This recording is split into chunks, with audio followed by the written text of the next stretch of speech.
All right. Hey there, everyone. Good morning. Welcome. Question today. Do you have siblings? A lot of answers already in the chat. It's always kind of just interesting to look at the different compositions of families, older siblings, younger siblings, half brothers and sisters.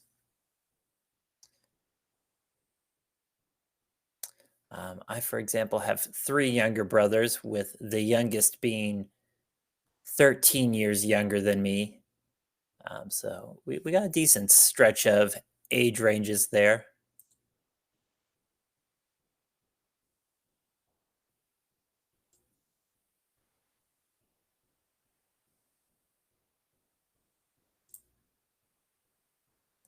Cool, cool.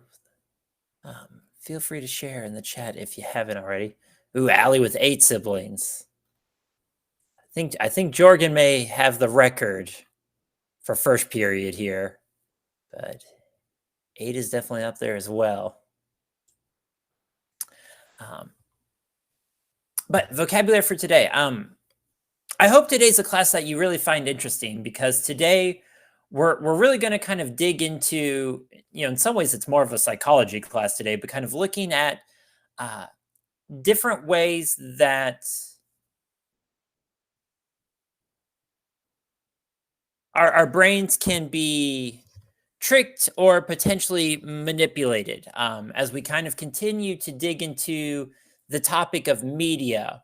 What I really want us to focus on today is how to be better consumers of media, how to recognize when media is manipulative or it's not telling us the full story, so that we don't get tricked by the media that we see, in person, on TV, or online.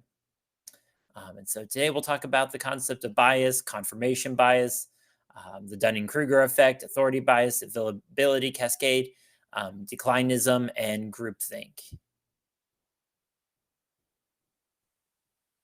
So while you're jotting that vocabulary down, give me one moment here to send out the email to those who are running late.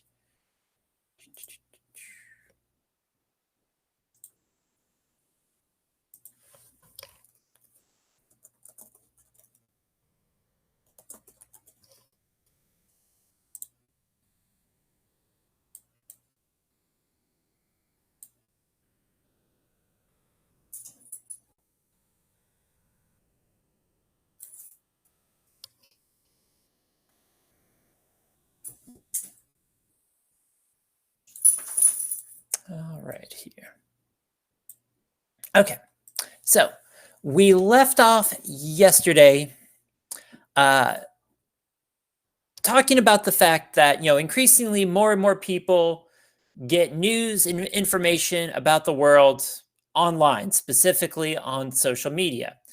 Um, and as we discussed, there could be various issues with that. One is the information may just be inaccurate. People can kind of post almost whatever they want on social media, and they can present something as being true or factual when it's really not. Um, but of course, another big challenge with getting information online is trying to account for the issue of bias, um, which, when we describe something as being biased, it doesn't necessarily mean that it's inaccurate. You can have an accurate news report that is also a biased news report, because bias simply refers to prejudice in favor of or against one thing, person, or group compared with another, usually in a way considered to be unfair. So you may recall back when we talked about the differences between liberals and conservatives. And I showed you some of those examples that pop up on Google when you search liberal versus conservative. Those were definitely examples of biased media where, one clearly favored the liberal point of view and then tried to paint the conservatives as being bad as possible, and then, vice versa. And so, the reality is that a lot of the stuff we read and see online in one way or another is biased. Um, but it may not always be obvious because we don't always know who the creator of this information is. So we can't easily, determine what their bias may be. And so that's kind of always something that we should keep in mind. Um, Especially when we encounter something that seems very shocking to us of like, oh my gosh, I never realized it was like that or it's that bad. Um, that's definitely a situation where we may then want to kind of do some additional research, try to find some reliable sources, to double check, like, is it really that shocking? Or is this someone who's maybe exaggerating things to get clicks online?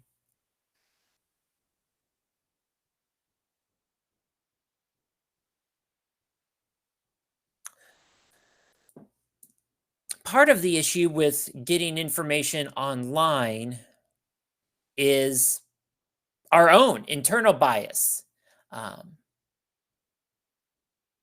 specifically what we would call confirmation bias. So take a moment to kind of read through this diagram here. And what does this diagram seem to suggest about how human beings may respond to information they come across?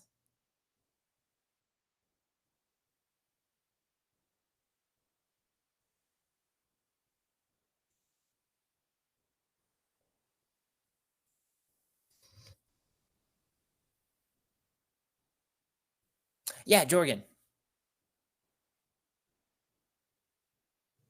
I want to say that in order to confirmation bias or to confirm something is biased or not, I think is what that is, means you have to kind of read through it, make and then read through it. Do you agree or disagree? And then yes, then you kind of ignore anything of it. But if you don't agree with it, you need to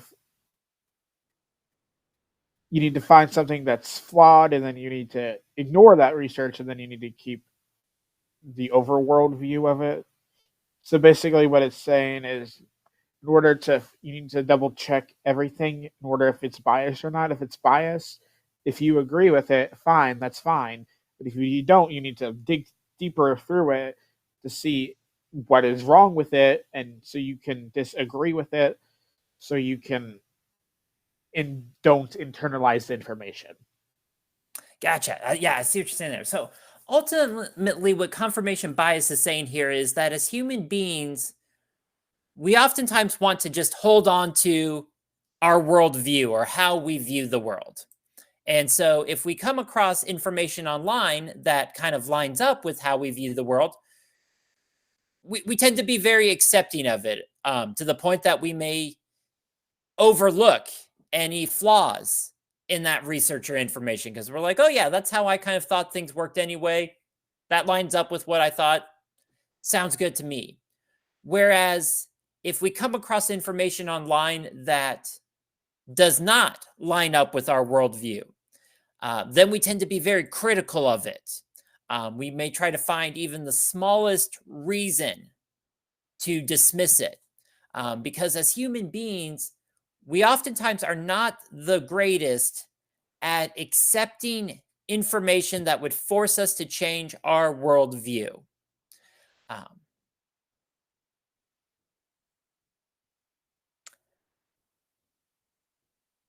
and why might that potentially be a problem or an issue if human beings aren't always great at accepting new information that would cause them to have to adjust the way they view the world?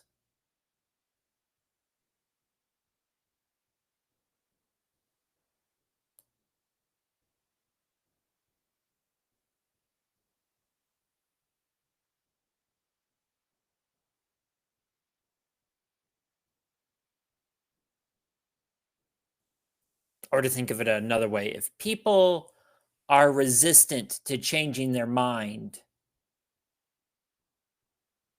on topics, why might that potentially be an issue?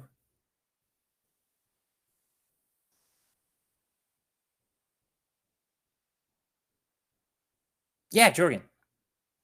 I want to say that leads to an issue because if somebody were to say that rhinoceros, rhinoceros are just are fat unicorns, can't change my mind that way.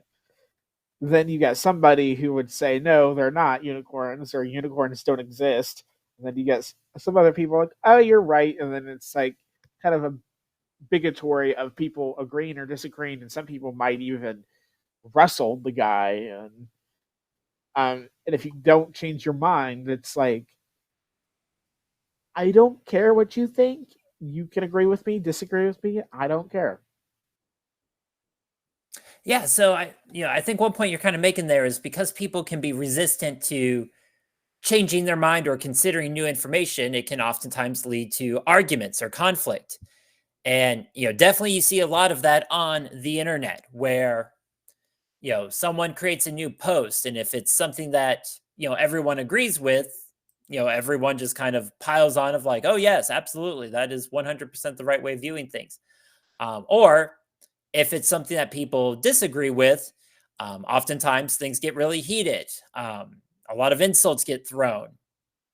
You can have online bullying, things like that. um, it's oftentimes difficult to find areas of the internet where you can have respectful, thoughtful discussions on things. So many people are either like, you have to agree with my opinion, or if not, uh, I'm going to go all out and arguing with you. And definitely, really any social media platform, you probably see this. Twitter is a good example of that for sure. I know. Thanks for letting me know. Um,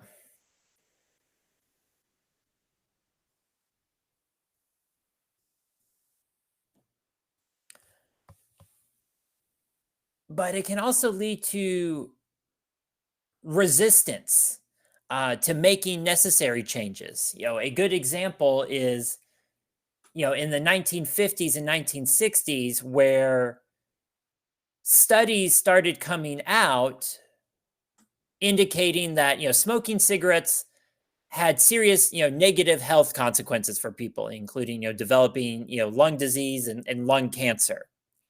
Uh, well, back in the 50s and 60s, most people smoked.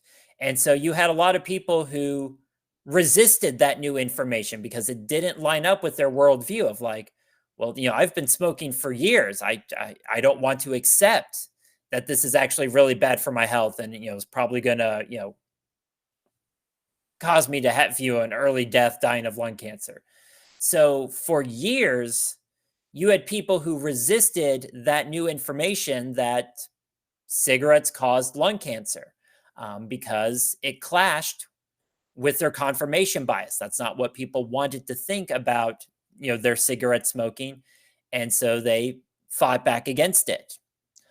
They downplayed it. They refused to accept the scientific evidence. They tried to find reasons to ignore it. Um,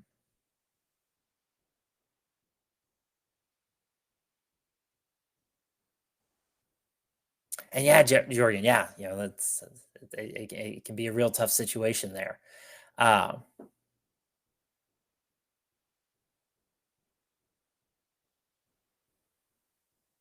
we may see kind of similar examples today. A lot of studies about how drinking a lot of soda or sugary drinks can lead to things like diabetes.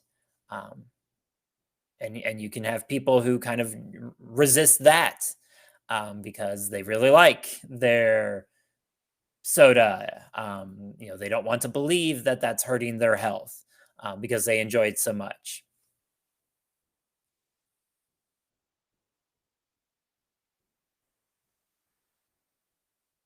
Um, so then let's dig into a couple of examples of what we call cognitive biases.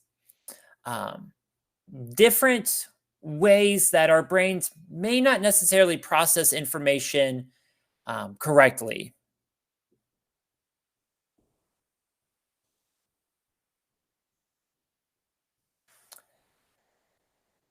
And these are a lot of things that kind of pop up in politics, either when people are processing what politicians say or when talking about politics online.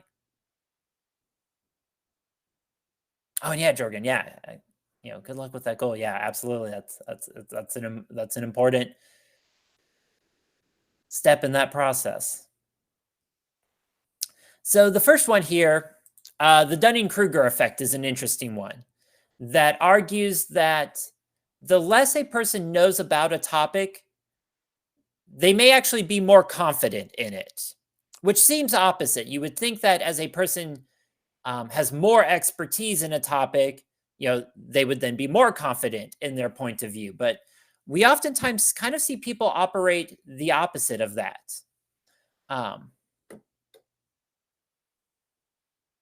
But to kind of illustrate this point, do any of you here play a musical instrument?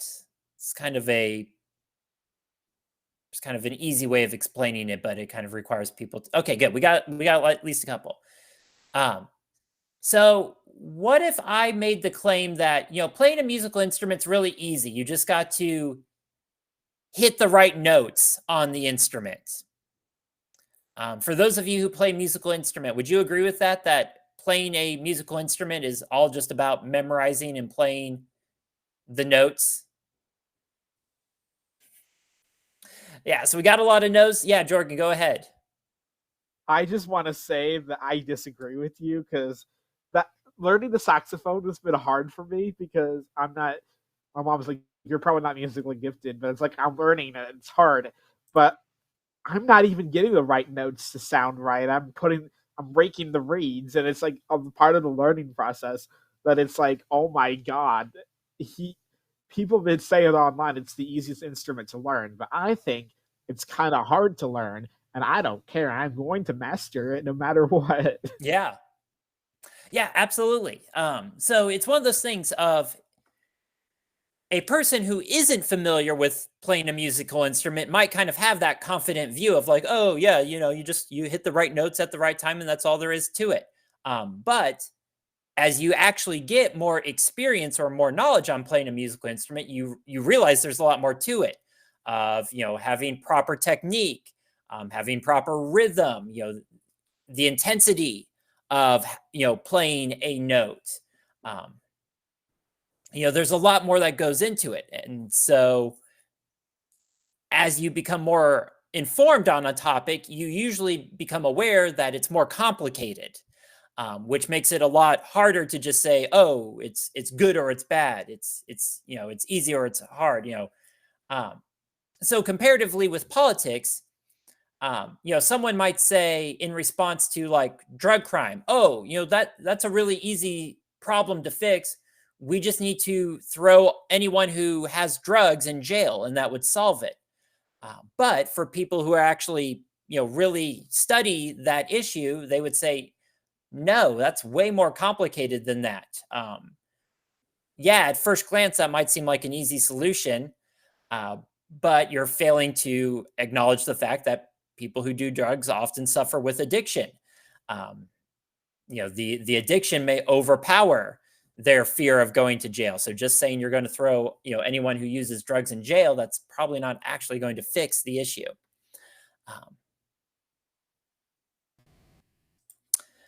Another one then, authority bias.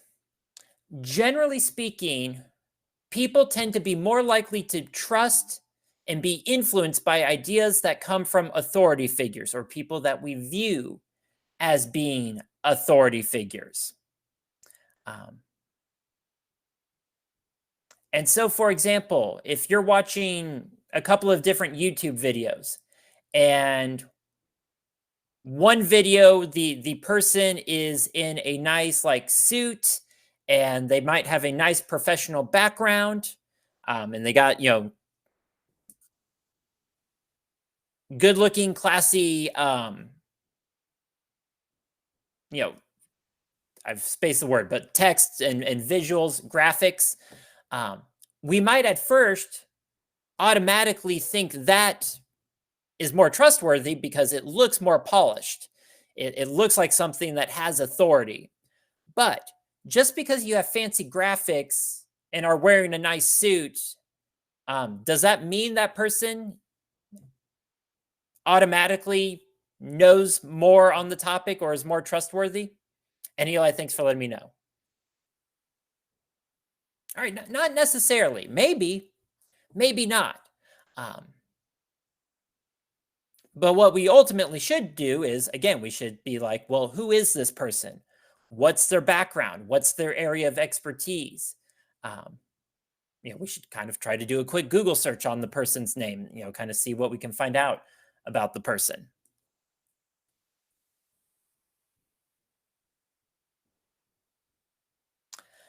Availability cascade. This is a big one in our world today. Again, because so many people get information for social media. And in many ways, social media is all about, what are the posts, what are the videos that get shared the most? And so a lot of content creators, they're not necessarily thinking about, what's going to be the most accurate and helpful information to share. They're thinking about how can I present things so as many people click on it, repost it, reshare it on social media. But as human beings, if we see more and more people sharing a piece of information, we're more and more likely to accept that it's true because we're kind of like, oh, well, all these people are sharing it. They, surely someone here checked to make sure the information is right. So, it must be right. For example, have any of you ever seen this information or a post that says, you swallow on average, I don't know, it's like 3 to 4 spiders in your sleep every year?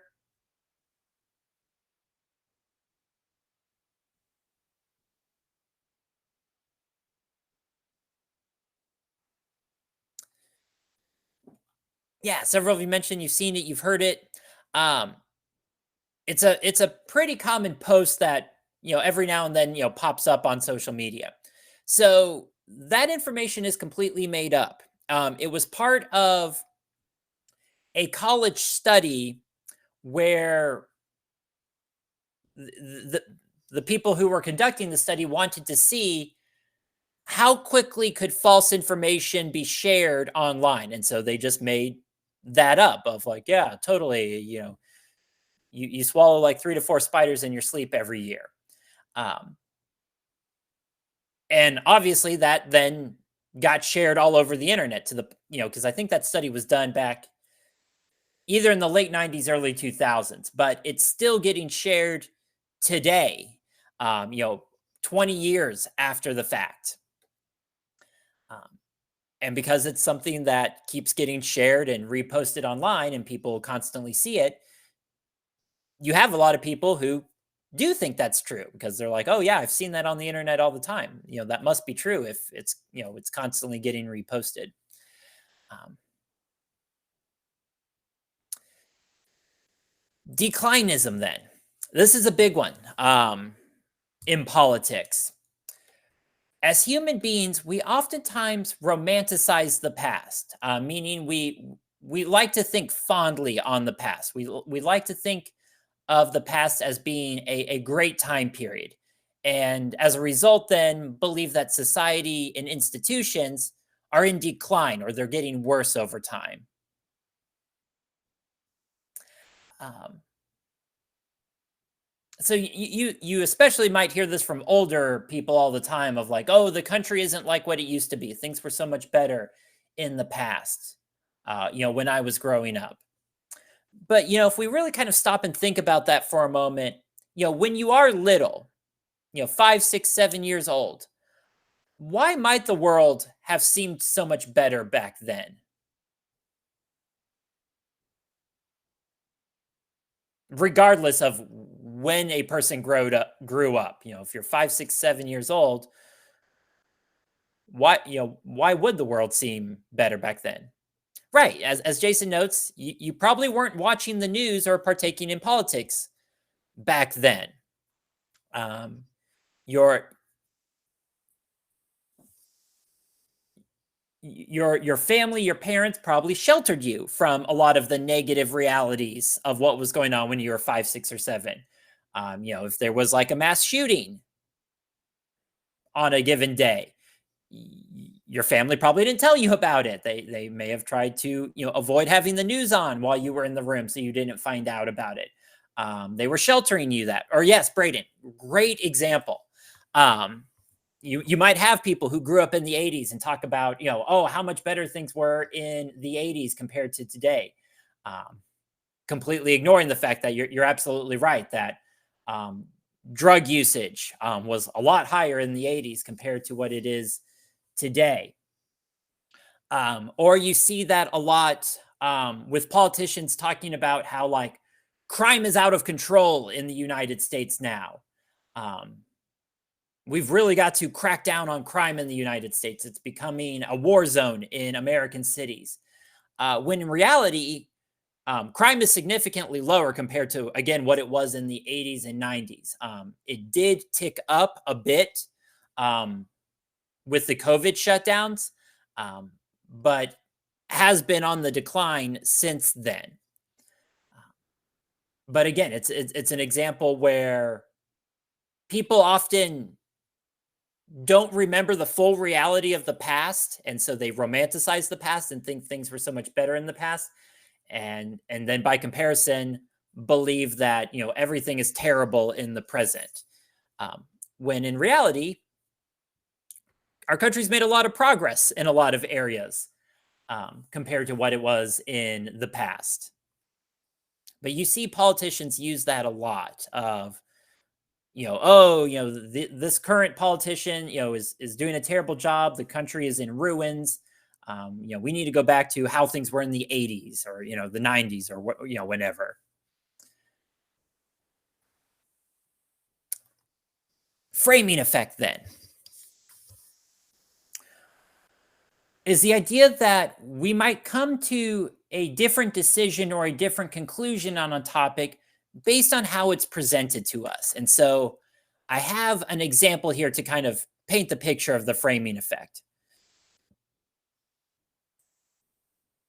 So I'll bring up the polling tools here in just a moment. But I want to get your thoughts on this question.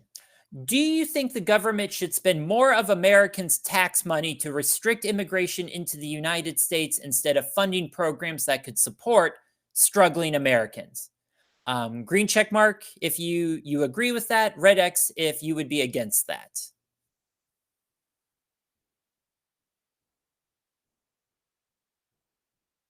Which this is just totally your opinion, and we're just kind of doing it as a example.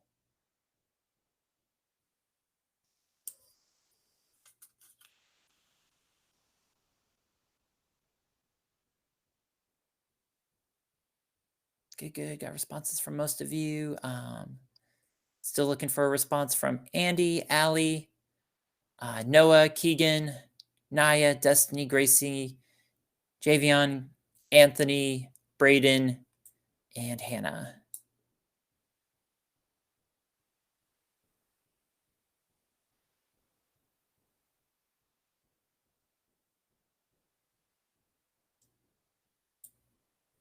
All right, good deal. So this is ultimately how we voted, with a majority of people saying they disagree with that idea. Now, what if instead I presented the question this way? Do you think the government should do more to secure our borders against criminals and drug dealers illegally coming into this country? Ultimately, both questions are asking, do you think the government should do more about addressing illegal immigration? But how does the second question frame it differently?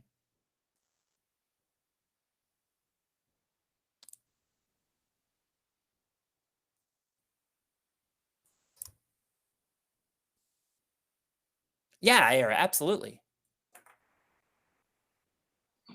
So how they frame it differently is by using like the words criminals, drug dealers, illegal, activity coming in so that it would make it seem like you're being protected and you're being protecting your country and being more safe and taking out quote unquote criminals.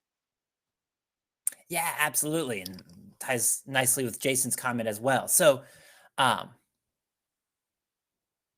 right, as well as, as Noah mentions, taking out this idea of, hey, maybe that money instead could be used to fund programs that could support struggling Americans.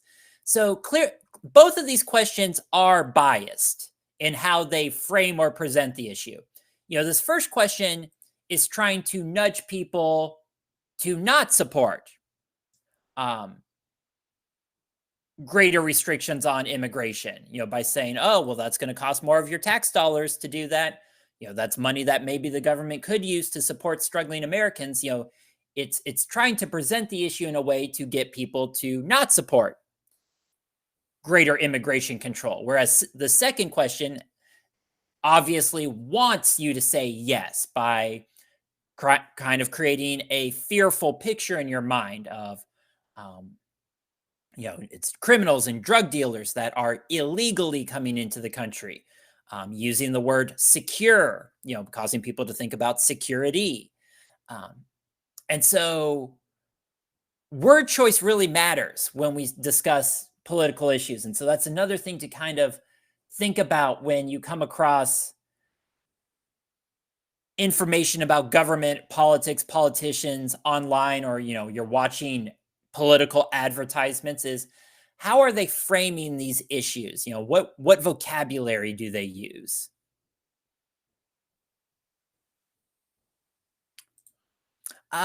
Finally here, groupthink. Um, Generally speaking, as human beings, we tend to want to fit in. Generally speaking, we don't like to feel isolated or separate from the group. And so if we're in the middle of a group of people and the majority of the group have a certain opinion, there's a good chance other people will follow along with that opinion for the simple fact of they want to fit in. They don't want to be socially isolated. And that can be true online as well. If, for example, a person starts watching a certain YouTube channel, or they're watching a Twitch streamer or anything else, and that streamer and that person's followers kind of all have a certain worldview, or they have a certain stance on a political issue, that viewer will more likely than not also start to accept that point of view because they want to feel as if they're part of the group. They want to fit in. They want to feel like they belong in this community. That's unfortunately one of the ways that we continue to see people embrace racism, for example. In many ways, we would like to hope that in the 21st century we would see racism disappear. But unfortunately, we do see it continue to exist in different online communities, where you have a racist community that might be reaching out to people who feel like they don't belong anywhere else. And then once they're part of that community, they're experiencing that social pressure to also accept those racist beliefs because they want to fit into this new community. Or definitely, Jason, homophobia would be another big example of that. So that's another thing to, kind of just be aware of, when we're in a group of people, whether it's in person or an online community. Just because the group has a viewpoint doesn't mean we as individuals have to accept it. If it's something that doesn't line up with our values, it's important to hold on to those values.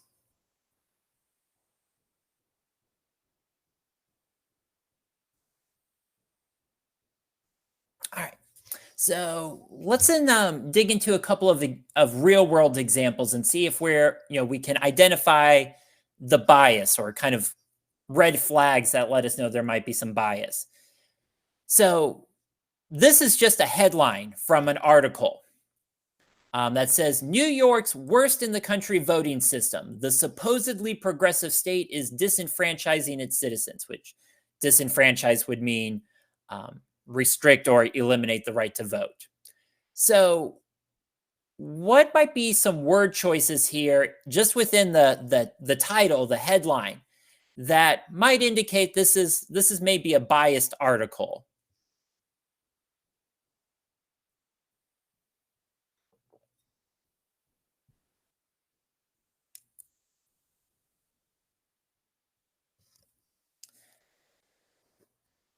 Definitely. So, one calling it the worst in the country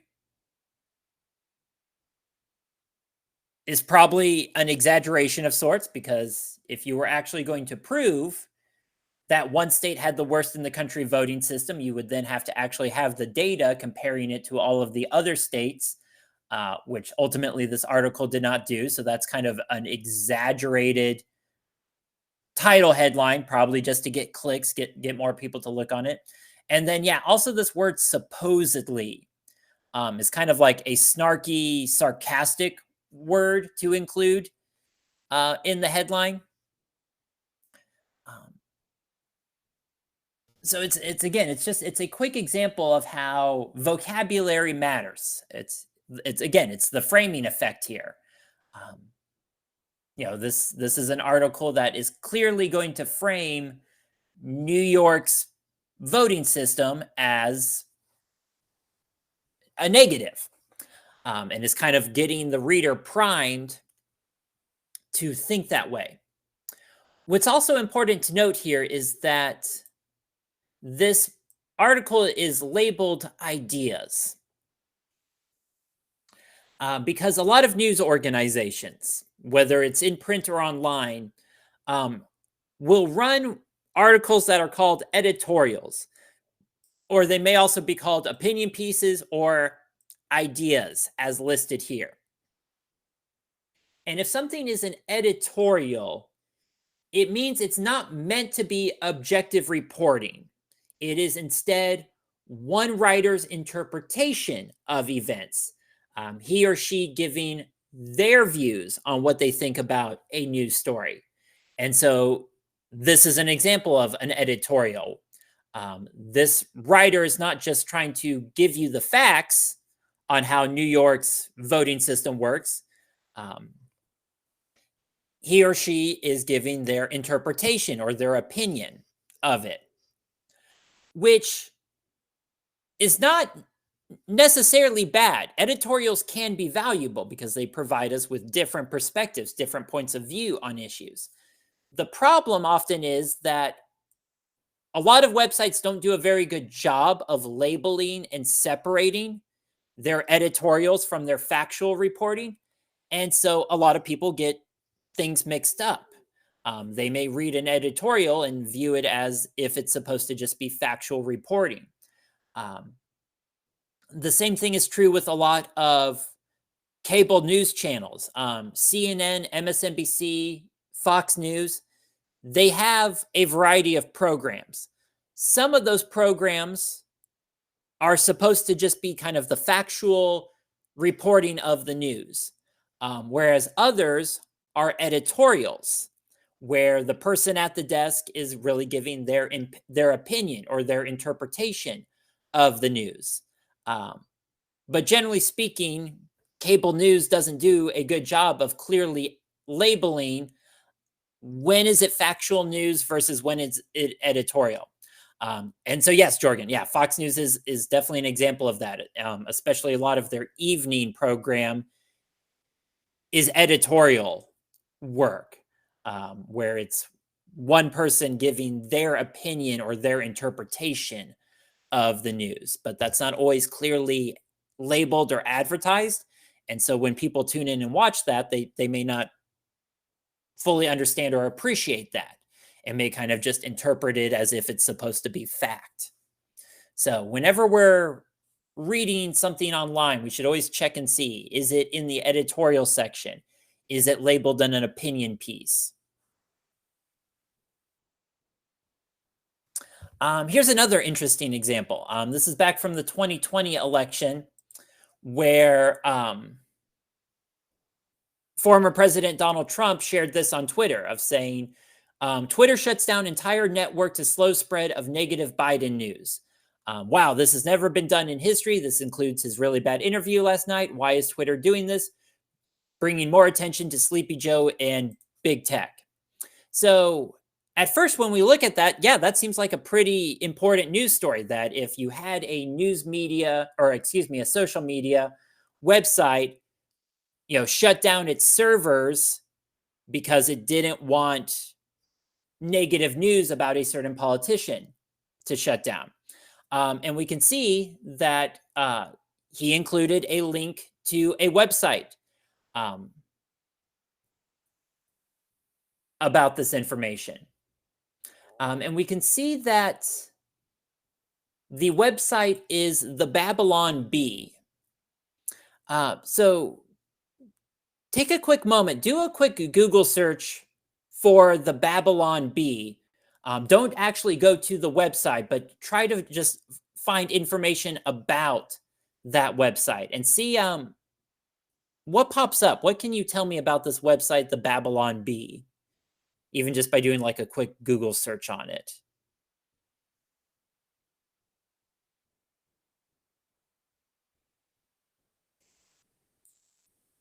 So good. Jason kind of found a tagline for the website that says fake news you can trust.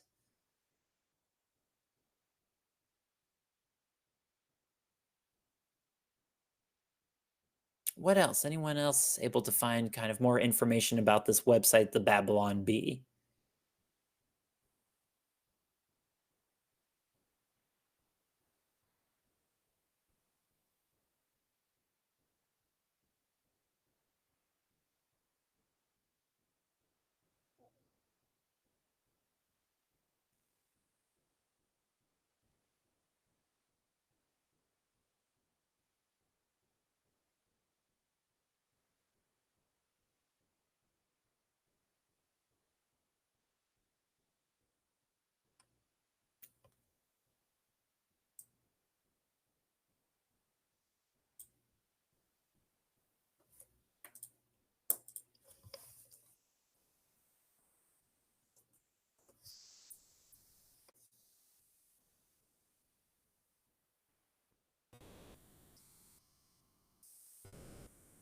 Let me do some screen sharing here real fast.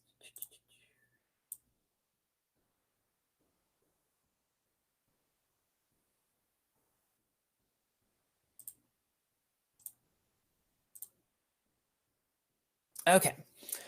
So doing a Google search here, oftentimes this area you find here on the right can be good.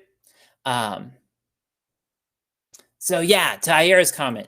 The Babylon Bee is a conservative Christian news satire website that publishes satirical articles. So just so we're all on the same page, what does it mean if something is satire? Like it says here under category. Yeah, if something's satire, it's a joke. It's not serious. So yeah, so the Babylon Bee, just by doing a quick Google search here, we can find out is not an actual news website. It's a satire or a parody site that makes joke articles to poke fun at things from a generally conservative Christian viewpoint. So ultimately, the article that's shared here is not an actual article. It's a joke, poking fun at things. But for people who didn't know that the Babylon Bee is a joke website, how do you think they processed the former president's tweet here?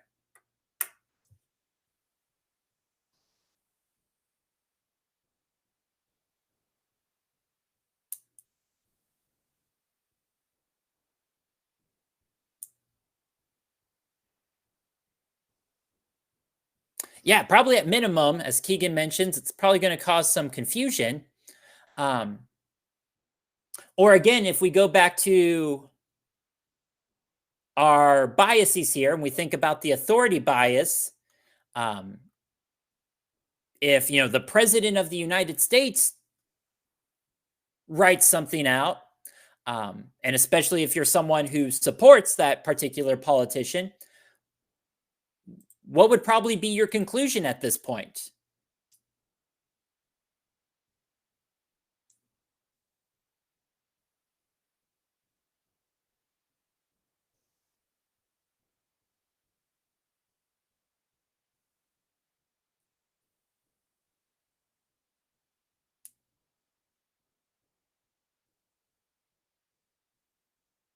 I think ultimately for a lot of people would just, yeah, they would probably accept it as true. That would kind of reinforce a more negative view of Biden. Because again, generally speaking, people are just, they're scrolling through social media. They're not always taking the time to think about things critically. So if you were someone who was already a fan of Donald Trump, and you didn't take the time to actually click on the link and check out, what is this Babylon Bee website, you would just kind of scroll through this and be like, okay, I'm going to assume that's a true story. Because whether or not Trump meant it to be misleading or not, who could say? But for the average person who's kind of just scrolling through things, they may just look at that and be like, oh, wow, yeah, that's crazy that Twitter, shut itself down to try to help out Joe Biden. And so it's a really good real world example of a lot of the things we've been talking about today, of why critical thinking is so important when looking at stuff online.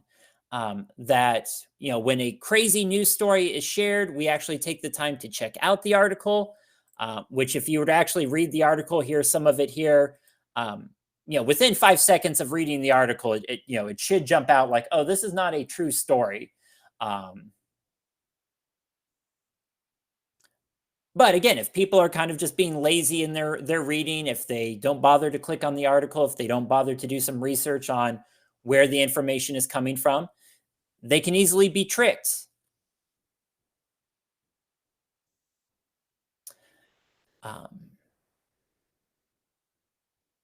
Because there's, yeah, exactly, Jason. Obviously Twitter wouldn't take a sledgehammer to its own servers, like that would cost it a lot of money. But there's a lot of things out there online that can be manipulative in different ways. The Onion is another example of a parody news website. But there are definitely multiple times where I've seen people link to an Onion or an Onion article, thinking that it's a true story.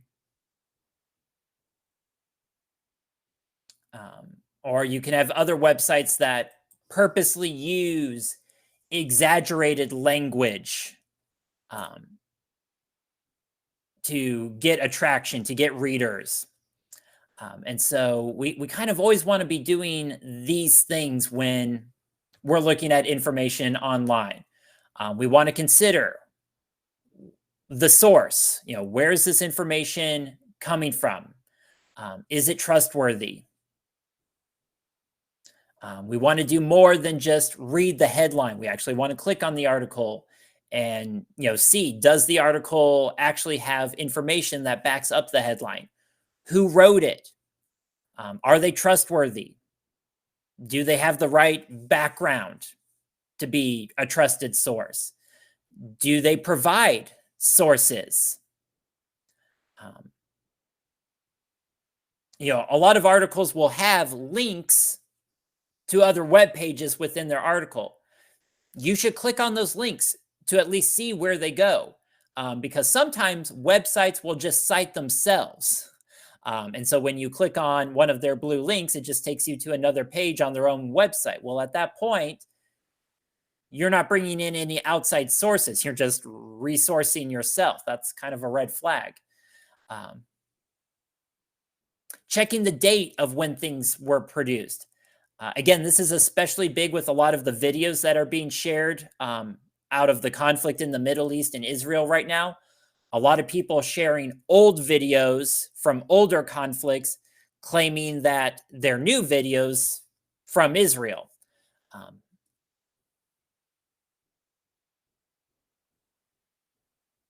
Is it a joke?